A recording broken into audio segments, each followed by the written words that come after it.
નમસ્કાર વિદ્યાર્થી મિત્રો, ઓમ એજ્યુકેશન ચેનલમાં આપનું હાર્દિક સ્વાગત છે। આજે આપણે આ વિડીયોમાં 31 ઓગસ્ટના રોજ લેવાનાર એકમ કસોટી અંતર્ગત ધોરણ 8માં જે સમાજનું પેપર છે એ પેપરના અભ્યાસ માટેનું મોસ્ટ આઈએમપી પ્રશ્ન બેંકનું સંપૂર્ણ સોલ્યુશન કરવાનું છે। વિદ્યાર્થી મિત્રો, જો તમે અમારી ચેનલ ઉપર નવા હોય, ચેનલમાં પહેલી વાર હોય તો ચેનલને સબસ્ક્રાઈબ કરી લેજો, જેથી કરીને નવા વિડીયો તમને ઝડપથી મળી શકે। પ્રશ્ન નંબર 1 માં આપેલું છે યોગ્ય વિકલ્પ પસંદ કરીને ઉત્તર આપો। ભારતના પોર્ટુગીઝોની રાજધાની કઈ હતી? જવાબ આવશે બી, ગોવા। 8મી સદીમાં બંગાળમાં કયા વંશનું શાસન હતું? તો જવાબ આવશે બી, પાલ વંશનું શાસન હતું। નંબર 3, ફોર્ટ વિલિયમ કોલેજની સ્થાપના કયા સ્થળે થઈ હતી? તો જવાબ આવશે D, Kolkata. Vasco da Gama ક્યાંનો રહેવાસી હતો? જવાબ આવશે B, Portugal. Fort William College ક્યાં આવેલી છે? તો જવાબ આવશે એ, કોલકાતામાં આવેલી છે। પ્રશ્ન નંબર 6, ઈસવીસન 1757નું પ્લાસીનું યુદ્ધ અંગ્રેજો તરફથી કોના નેતૃત્વ હેઠળ લડાયું હતું? તો જવાબ આવશે Clive lord. French East India કંપનીની સ્થાપના ક્યારે થઈ? તો જવાબ આવશે 1664। નંબર 8, કઈ યુરોપિયન પ્રજા સાગરના સ્વામી તરીકે ઓળખાતી હતી? તો જવાબ આવશે એ, પોર્ટુગીઝ। ઇતિહાસમાં ખાલી જગ્યા સદીનો સમયગાળો નવજાગૃતિ તરીકે ઓળખાય છે। તો 15મી સદીનો સમયગાળો નવજાગૃતિ તરીકે ઓળખાય છે। ભારતનું વિશ્વમાં આકર્ષણનું મુખ્ય કારણ ખાલી જગ્યા હતું, તો હતું આર્થિક સમૃદ્ધિ। આગળ જોઈએ, 11મો વિકલ્પ આપેલો છે ડચ લોકો કોની સામે સ્પર્ધામાં ટકી શક્યા નહીં? તો જવાબ આવશે બી, અંગ્રેજો સામે। વાસ્કો દ ગામાનું જહાજ ભારતના કયા બંદરે સૌથી પહેલાં આવ્યું? તો જવાબ આવશે એ, કાલિકટ બંદરે। ફોર્ટ વિલિયમ કોલેજની સ્થાપના કયા શહેરમાં કરવામાં આવી હતી? તો કોલકાતામાં કરવામાં આવી હતી। નંબર 14, કયા ગવર્નર જનરલે ભારતમાં સનદી સેવાઓ શરૂ કરી? તો જવાબ આવશે લોર્ડ કોર્નવોલિસે। કયા ધારા અન્વયે ભારતમાં સુપ્રીમ કોર્ટની સ્થાપના કરવામાં આવી? તો જવાબ આવશે નિયામક ધારા અન્વયે। નંબર 16મો, કયા મૈસૂર વિગ્રહમાં અંગ્રેજો સામે પરાજિત થતાં ટીપુ સુલતાનને ભયંકર નુકસાન થયું? તો જવાબ આવશે તૃતીય મૈસૂર વિગ્રહ। કોના નેતૃત્વમાં મૈસૂર સૌથી શક્તિશાળી રાજ્ય હતું? વિદ્યાર્થી મિત્રો, આનો જવાબ તમારે કોમેન્ટમાં આપવાનો છે। હૈદર અલી જવાબ આવશે કે ટીપુ સુલતાન જવાબ આવશે? સાચો જવાબ શું છે એ મને કોમેન્ટમાં જરૂરથી જણાવજો। પ્રશ્ન નંબર 18, નીચેના પૈકી કયા દેશે ભારત તરફનો આવવાનો જળમાર્ગ શોધવાનો પ્રયત્ન કર્યો ન હતો? તો જવાબ આવશે એ, ફ્રાન્સ। નીચેના પૈકી ભારતની કઈ વસ્તુની યુરોપીય પ્રજાને અત્યંત આવશ્યકતા હતી? તો જવાબ આવશે એ, મરી મસાલા। તુર્કોએ કયું શહેર જીતી લેતા યુરોપિયન પ્રજાને ભારત તરફનું જળમાર્ગ શોધવાની જરૂર પડી? તો કોન્સ્ટેન્ટિનોપલ। આગળ જોઈએ, પ્રશ્ન નંબર 2 આપેલું છે ખાલી જગ્યા પૂરો કોઈ પણ 5 તમારા શિક્ષક દ્વારા તમને પૂછવામાં આવશે। સંથાલ જાતિના આદિવાસીઓ ખાલી જગ્યા પાડતા હતા? તો રેશમના કીડા ઉછેરતા હતા અથવા પાડતા હતા। ભારતીય ગળીનો ઉદ્યોગ ખાલી જગ્યા રંગવામાં થતો હતો? તો સુતરાઉ કાપડને રંગકામમાં થતો હતો।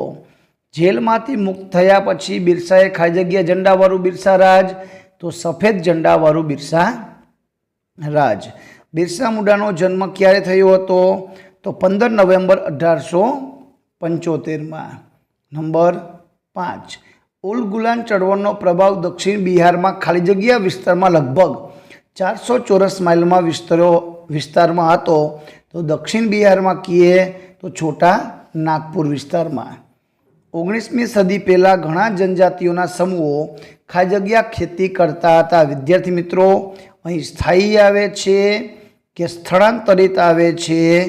એ મને કોમેન્ટમાં જરૂરથી જણાવજો। આગળ જોઈએ પ્રશ્ન નંબર 7 છે ખાલી જગ્યા કે ખાલી જગ્યા જનજાતિના લોકો કપડાં વણવાનો અને ચામડા કમાવાનો વ્યવસાય કરતા। તો જવાબ આવશે ખોડ જાતિના। કાશ્મીરમાં ખાલી જગ્યા નામનો આદિવાસી સમુદાય રહેતો હતો તો બકરવાલ।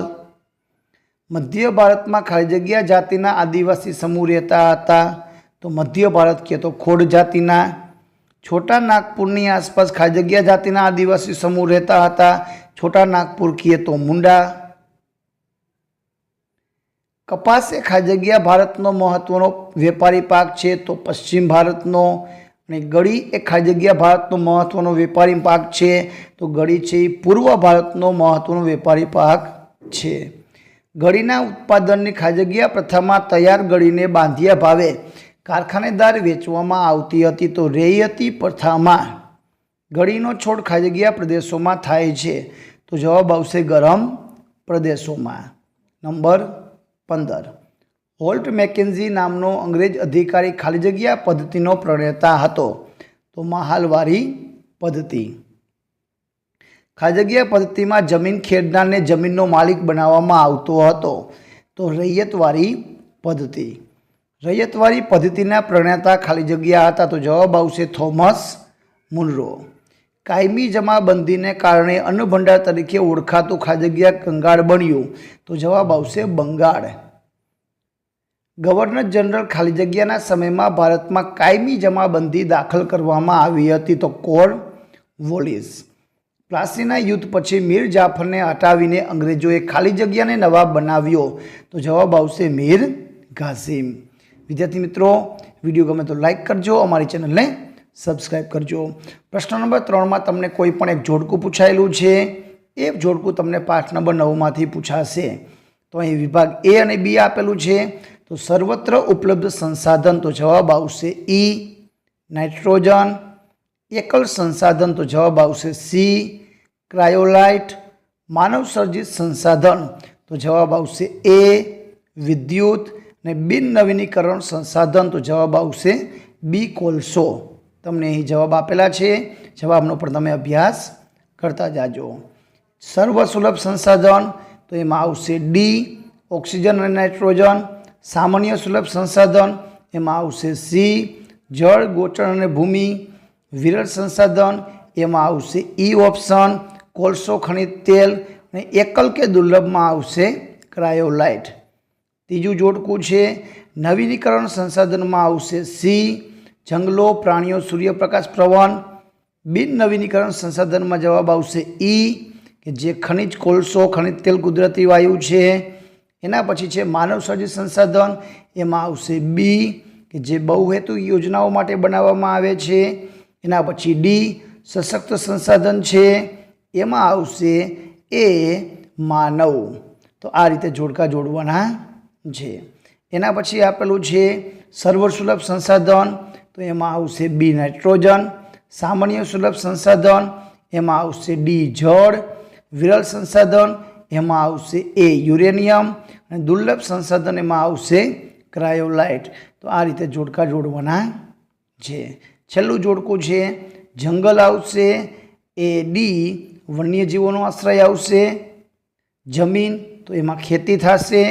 ખડકો તો એમાંથી બાંધકામની સામગ્રી મળે છે। અને પ્રાણીઓ દ્વારા આપણને દૂધ કે ઊન મળે છે। તો આ રીતે જોડકા તમારે જોડવાના છે। એના પછી પ્રશ્ન નંબર 4માં આપેલા છે એક વાક્યના પ્રશ્ન એક વાક્યમાં જવાબ લખો। બંધારણના ઘડવૈયા તરીકે કોને ઓળખવામાં આવે છે તો ભીમરાવ બાબા સાહેબ આંબેડકરને બંધારણના ઘડવૈયા તરીકે ઓળખવામાં આવે છે। ભારતીય નાગરિકની કેવા વ્યવહારોનો ત્યાગ કરવાની ફરજ છે તો સ્ત્રીઓના ગૌરવને અપમાનિત કરે તેવા વ્યવહારો તથા હિંસાનો ત્યાગ કરવાની ભારતીય નાગરિકોને ફરજ છે। મૂળભૂત હકો સાથી જરૂરી છે તો રાષ્ટ્રની સ્થિરતા વ્યક્તિ સ્વતંત્રતા એના રક્ષણ અર્થે મૂળભૂત હકો જરૂરી છે। નંબર 4 ભારતીય નાગરિકને કઈ સ્વતંત્રતા મળી છે તો ભારતીય નાગરિકને વિચાર વાણી અભિવ્યક્ત અને ઈચ્છા અનુસાર ધર્મ પાળવાની સ્વતંત્રતા મળી છે। ભારતના ચૂંટણીમાં મતદાન કોણ કરી શકે તો ભારતમાં ચૂંટણીમાં 18 વર્ષ કે તેથી ઉપરના ભારતીય મતદાન કરી શકે. ભારતનું બંધારણ ક્યારે અમલમાં આવ્યું? તો ભારતનું બંધારણ 26મી જાન્યુઆરી 1950ના રોજ અમલમાં આવ્યું. બંધારણની પ્રથમ સભા ક્યારે મળી હતી? તો બંધારણની સભાની પ્રથમ બેઠક 9 ડિસેમ્બર 1946ના રોજ મળી હતી. બંધારણ ઘડતરમાં કયા મહિલા પ્રતિનિધિત્વોની પસંદગી કરવામાં આવી હતી? તો સરોજિની નાયડુ, વિજયાલક્ષ્મી પંડિત વગેરે મહિલા પ્રતિનિધિ તરીકે પસંદગી કરવામાં આવી હતી. 9મો પ્રશ્ન છે, ડૉક્ટર બાબા સાહેબ આંબેડકરે કયા મૂળભૂત હકને બંધારણના આત્મા સમાન કીધો છે? બંધારણીય ઇલાજોના હકને બંધારણના આત્મા સમાન કીધો છે. બાળમજૂરી સજાપાત્ર ગુનો સાથી ગણાય કેમ કે શોષણ સામે વિરોધના મૂળભૂત હક દ્વારા 14 વર્ષથી નીચેની ઉંમરના બાળકો પાસે મજૂરી કરાવવી પર કાયદાથી પ્રતિબંધ મૂકવામાં આવ્યો છે. આથી બાળમજૂરી સજાપાત્ર ગુનો ગણાય.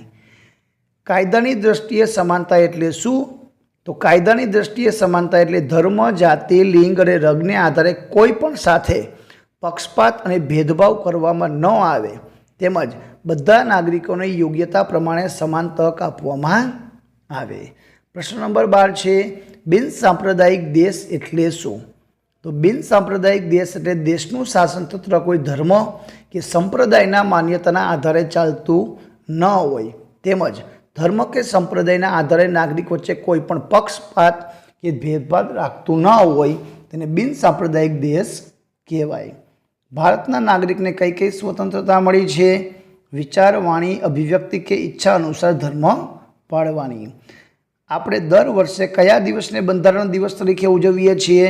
તો 26 નવેમ્બરના રોજ બંધારણ દિવસ તરીકે ઉજવીએ છીએ.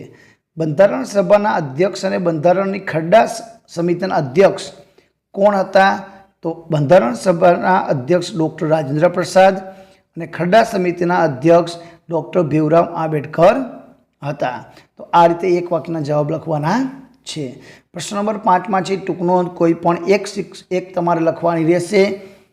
એ ટૂંકનોનું સોલ્યુશન આપણે ભાગ નંબર 2માં કરશું. વિદ્યાર્થી મિત્રો, જો તમે અમારી ચેનલ ઉપર નવા હોય તો ચેનલને સબસ્ક્રાઈબ કરી લેજો જેથી કરીને નવો વિડીયો ઝડપથી તમને મળી શકે. આભાર, ધન્યવાદ.